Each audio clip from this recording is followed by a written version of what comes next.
سوال اٹھائے تھے اس میں کچھ حوالے پڑھنے باقی رہ گئے تھے.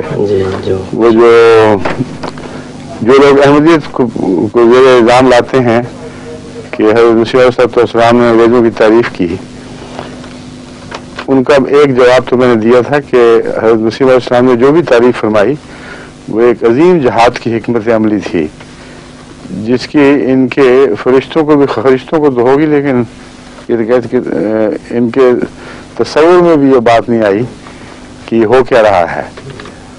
عیسائیت کے خلاف جو جہاد شروع کیا ہے اس کا ایک لازمی جز تھا.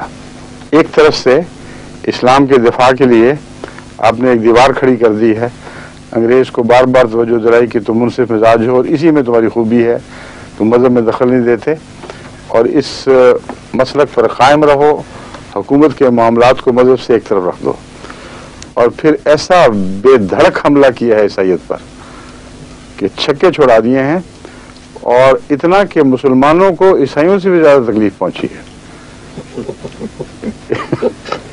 کہ یہ کیا ہو گیا. ایسے ایسے سخت حملے ہو رہے ہیں سوائے اہل نظر کے، سوائے اہل حکمت و دانش کے، اور وہ لوگ جو ابھی تقویٰ رکھتے تھے، کچھ شرفاء جو اس بات کا سلیقہ رکھتے تھے کہ اچھے برے کی پہچان کریں، انہوں نے حضرت مسیح علیہ السلام کی کہ اس عظیم جہاد کو بہت سراہا ہے.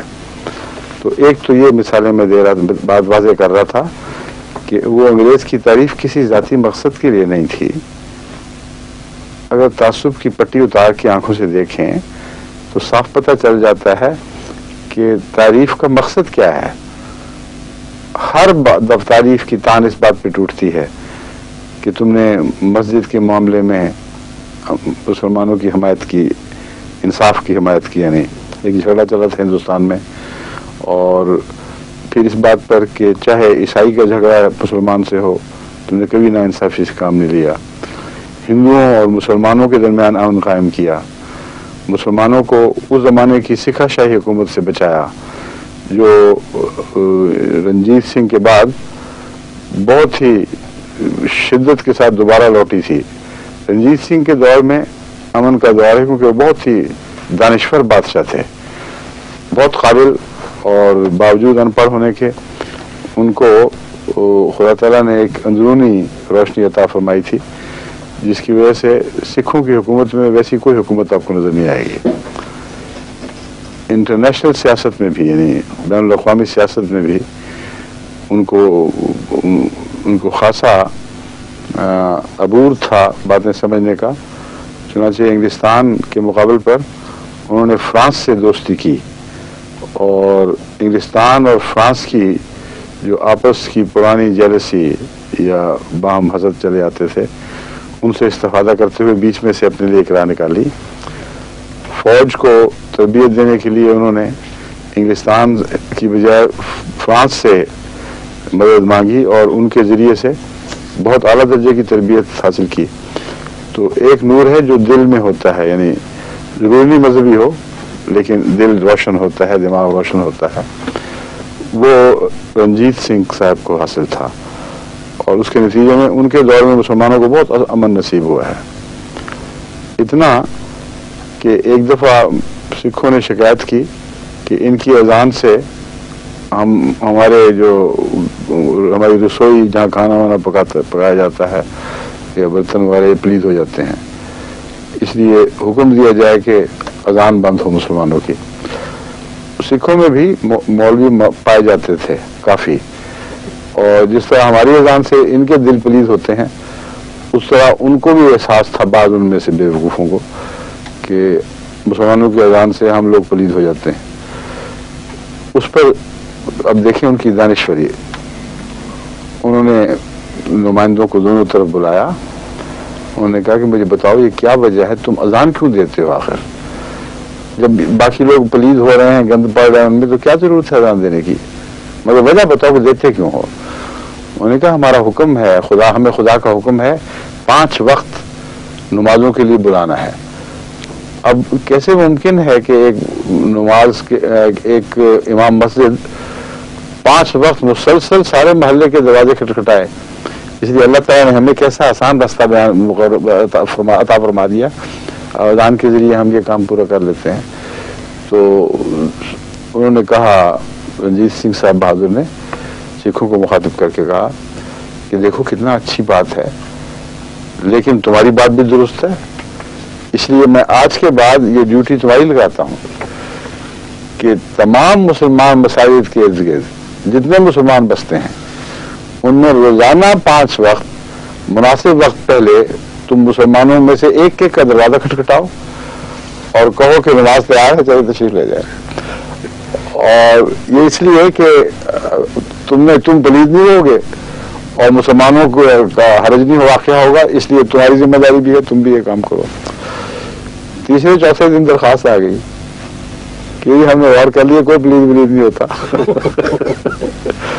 اگر پاکستان حکومت میں بھی کوئی عقل والا ایسا ہوتا جس نے اس دور کے فیصلہ کرنے والے، میں کیا کہوں ان کے متعلق، مر گئے وہ اپنی قضا کو پہنچے، ان کی اس بات پر کہ احمدیوں کی اذان سے دل آزاری ہوتی ہے، یہ غلط فہمیاں پیدا ہوتی ہیں، یہ تو سوچا ہوتا کہ بہت اچھا، پھر یہ نماز کے لیے بلاتے ہیں اللہ کے گھر کے لیے کی طرف، ہم ان کی نماز کو جو مرضی سمجھیں، تو ان کے لیے بھی وہ رنجیت سنگھ کے والا فیصلہ جاری نافذ ہونا چاہیے. ہر محلے میں، ہر شہر میں جہاں جہاں احمدی نمازوں کے لیے بلانا چاہتے ہیں، چاہے وہ مسجد ہو یا مرکز نماز ہو، 5 اذان تو ہو نہیں سکتی، اس لیے ان مولویوں کی ڈیوٹی ہونی چاہیے تھی کہ ایک ایک گھر جائیں اور دعا کھٹکھٹا کے کہیں کہ جناب نماز تیار ہے، تشریف لے جائیں. لیکن یہ تو صرف فساد کرنے والے ہیں، محض بغض ہے، نفرت ہے، عبادت سے نفرت ہے. یہ نہیں سوچتے کہ عبادت سے نفرت ہمیشہ وقت کے شیطانوں نے کی ہے، محمد رسول اللہ صلی اللہ علیہ وسلم کے دشمنوں نے کی ہے، انبیاء کے دشمنوں نے کی ہے. کبھی کسی نبی کی قوم کو کسی کی عبادت سے تکلیف نہیں پہنچی، کبھی ایسا واقعہ نہیں ہوا. کبھی کسی نبی کی قوم کو اذان سے، یعنی خدا کی طرف بلانے سے تکلیف نہیں پہنچی، کلمہ حق بلند کرنے سے تکلیف نہیں پہنچی. تکلیفیں پہنچی ہیں مگر دشمنوں کو. تو جب تم نے نبیوں کی دشمنی وتیرہ بنا لیا تو اب تم سے کیا بحث چلے گی. مگر بہرحال یہ بات تو چلی تھی. کس بات سے میں مثال دی تھی رنجیت سنگھ کی. اصل مسیم علیہ السلام نے اس تاریخ کو پیش نظر رکھ کر پنجاب کے حوالے سے بہت تعریف فرمائی ہے. فرمایا ایک کولڈ رون تھا، جس طرح ایک تندور تھا، ایک آگ کا، مصیبتوں کا، اس میں جب مسلمان جل رہے تھے، یعنی رنجیت سنگھ کی حکومت کے بعد جب انگریز کی حکومت مستحکم ہوئی، اس سے بیچ کا دور ہے، اور طرح طرح کے عذابوں میں مسلمانوں کو مبتلا کیا جا رہا تھا، کیونکہ کوئی مستحکم مرکزی پنجاب کی حکومت نہیں تھی. سکھ قبیلے تھے، خانہ جنگی تھی، لا قانونیت ہر طرف تھی، جو چاہے جو کرتا.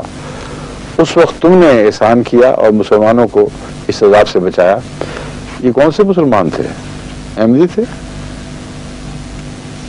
وہی تھے جن کے تم سربراہ بنے ہوئے ہو، اور ان پر احسان کی تعریف تمہیں تو توفیق نہ ملی، مگر حضرت محمد رسول اللہ صلی اللہ علیہ وسلم کے ارشاد کے مطابق اور اس تعلیم، قرآنی تعلیم کے مطابق کہ ہر جزاء الاحسان ہے الا الاحسان. جب حضرت مسیح علیہ السلام نے مسلمانوں پر احسان کرنے والوں کا جو مذہبی احسان تھا شکریہ ادا کیا، تمہیں بڑی تکلیف پہنچتی ہے، آگ بگولا ہو جاتے ہو، کہتے ہو یہ دیکھو کیسا نبی ہے جو حاکم وقت کی تعریف کر رہا ہے، اس کے انصاف کی تعریف کر رہا ہے. یہ تو سوائے تعصب اور جہالت کے کچھ قرار نہیں دیا جا سکتا. مگر اب میں کچھ ایسے تعریفیں پیش کرتا ہوں جس کے پیچھے یہ حکمتیں نہیں ہیں. انہوں نے کوئی جہاد انگریز کے خلاف شروع نہیں کیا، تلوار کے جہاد کے دعوے کیے اور تالیاں کیں اور احمدیوں پر بغلیں بجائیں کہ تم جہاد کے منکر ہو گئے، مگر کبھی ہاتھ میں انگریز کے خلاف تلوار نہ پکڑی، نہ آئندہ ان کو توفیق مل سکے گی، کیونکہ جو حالات ہیں ان پر بنا کیے بیٹھے ہیں. بوسنیا کے حق میں تو آواز بلند نہیں ہو سکی ان سے، انہوں نے جہاد کیا کرنا انگریز کے خلاف، اور پھر انگریز ہی رہ گیا اکیلا، عیسائی دنیا اور نہیں ہے. یہ بھی انصاف کے خلاف بات ہے کہ صرف انگریز کے پیچھے پڑ جاؤ. انگریز تو جتنی بھی کالونیز کرنے والی کالونیل طاقتیں ہیں ان میں سب سے زیادہ